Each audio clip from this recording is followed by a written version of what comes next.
books are political.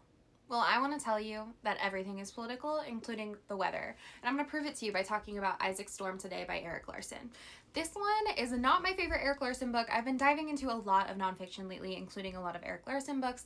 If you've been on this page before, you know I absolutely devoured Dead Wake and loved every second of it.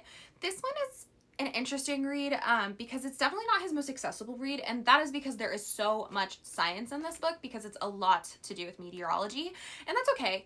I didn't hate it, and nothing went like super over my head. It just like at a certain point got super repetitive because we were talking about like what causes hurricanes, stuff like that.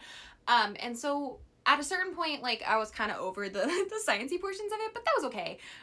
So just be aware that if you are interested in Erik Larson and you like some of his other stuff, this one is a little bit drier than the rest just because of all of the meteorology and meteorological stuff happening in this book, and that's okay. I didn't dislike it. It's very well researched, so like nothing about it is bad, just can come across a little frustrating sometimes as far as like slowing the story down.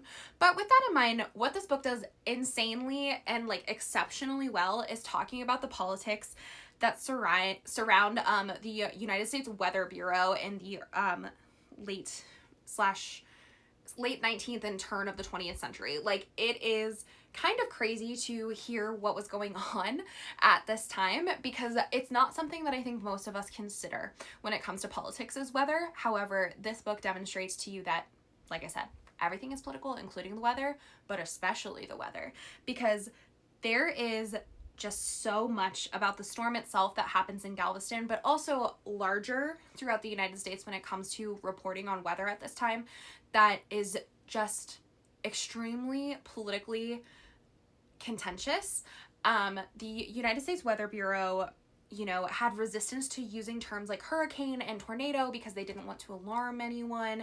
And so frequently they would choose not to use those terms. And then after the fact, if a disaster had occurred, they would go back and walk back their statements and say like, oh no, we did call it that, or something along those lines. And so there were frequent times in which there was a lot of backtracking that was happening, but like resistance up front to using terms.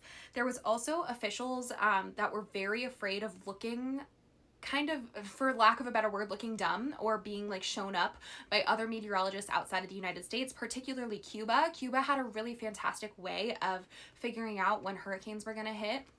They had a really particularly like stellar scientists who had a great system for kind of predicting when they were coming, and the United States basically called him a quack and like refused to listen to Cuba on these things, when the vast majority of the time they were absolutely correct in their predictions and they were much more accurate than what was happening in the United States. And so the hesitancy that contributed to a lot of the communication is just astounding, but also it's like a really great reminder that bureaucracy interferes with science all the time.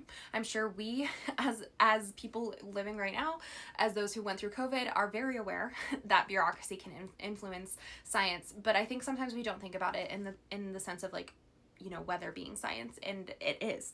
The end of this book leaves you with this idea that weather patterns are more something that like we don't think about in the way of like, we find them very objective. However, they are political, and everything is political, and this just reminds you, and it's kind of a hard pill to swallow, and it's a hard truth to keep coming back to, but Larson makes one thing clear in this book, and it's that everything is political, including the weather.